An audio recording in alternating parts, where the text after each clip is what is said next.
Bonjour à tous et à toutes. Bonjour. Nous sommes très contentes de vous retrouver dans cette nouvelle vidéo. Comme vous l'avez vu dans le titre, aujourd'hui nous allons parler du kit glucagène. Vous en avez sûrement tous un chez vous. Et du coup dans cette vidéo on va vous expliquer à quel moment l'utiliser et ensuite on va vous faire une démonstration de comment on l'utilise.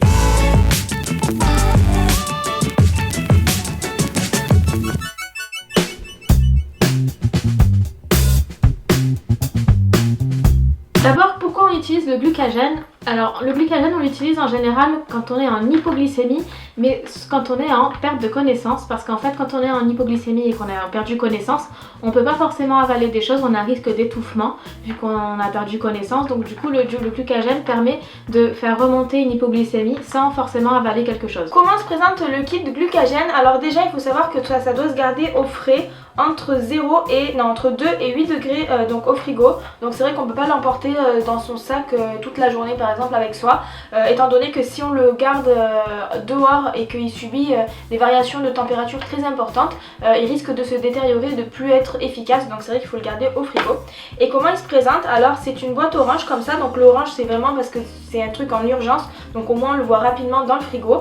On a une grande notice ici avec un schéma explicatif avec 4 étapes. Imagé, donc ça c'est bien parce que quand c'est en urgence et que ça fait longtemps qu'on l'a pas utilisé, on a les images donc on voit rapidement comment faire exactement. Ensuite on a une seringue qui contient 1 ml de produit de solvant, donc c'est un liquide qu'il y a dans la seringue. Et ensuite on a un petit flacon avec à l'intérieur une poudre ou un truc un peu compact comme ça qui va nous servir en fait de mélange. Maintenant on va vous expliquer comment on l'utilise. Alors d'abord il faut prendre la seringue avec le liquide dedans. Ensuite, le planter dans la petite fiole avec le petit cachet ou la petite poudre dedans. Mélanger, bien mélanger, reprendre le liquide, donc mélanger avec la petite poudre, reprendre avec la seringue le mélange. Une fois que c'est fait, vous tapotez un petit peu la seringue pour enlever l'air qu'il y a dans la seringue. Bon, pas totalement non plus parce que c'est fait en urgence, donc s'il y a un petit peu d'air, c'est pas grave. Et ensuite, vous prenez la seringue, vous la plantez donc dans la cuisse de la personne. Après, si c'est fait par-dessus un vêtement, c'est pas grave parce que vu que c'est en urgence, peu importe, ça changera absolument rien qu'il y ait un vêtement ou pas. Une fois que c'est fait, normalement la personne doit reprendre connaissance rapidement. Il faut pas hésiter aussi à mettre la personne en position latérale de sécurité, en PLS, parce que comme c'est un produit qui fait un peu vomir et qui donne des nausées, voilà, il vaut mieux que la personne vomisse sur le côté, voilà, parce que sinon il y a un risque d'étouffement encore avec le vomi, donc il vaut mieux qu'on la mette sur le côté.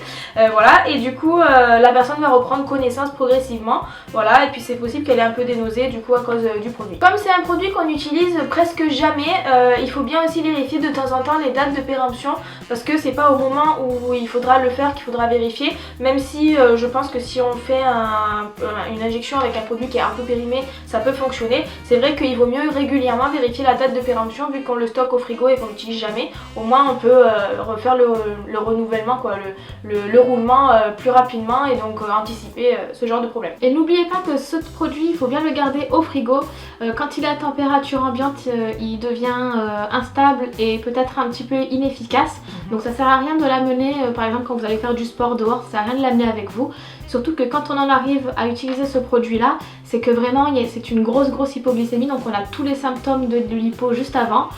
Voilà, donc c'est vraiment le produit d'urgence, donc à bien laisser dans le frigo. Et n'hésitez pas aussi à former les personnes autour de vous pour apprendre à utiliser ce produit. Voilà, et surtout quand le produit est périmé, n'hésitez pas à le prendre justement pour vous entraîner à utiliser ce produit.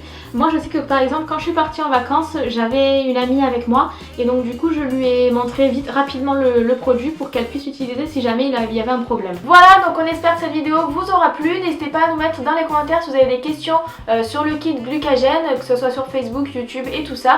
N'hésitez pas également à nous dire en commentaire si vous avez déjà eu l'occasion de l'utiliser, comment ça s'est passé et tout, si vous avez été entraîné et tout ça. Et donc expliquez-nous un petit peu en commentaire comment ça se passe. N'hésitez pas également à vous abonner à la page Facebook et à la chaîne YouTube pour recevoir les notifications en cas de nouvelles vidéos. Merci d'avoir suivi cette vidéo et à bientôt.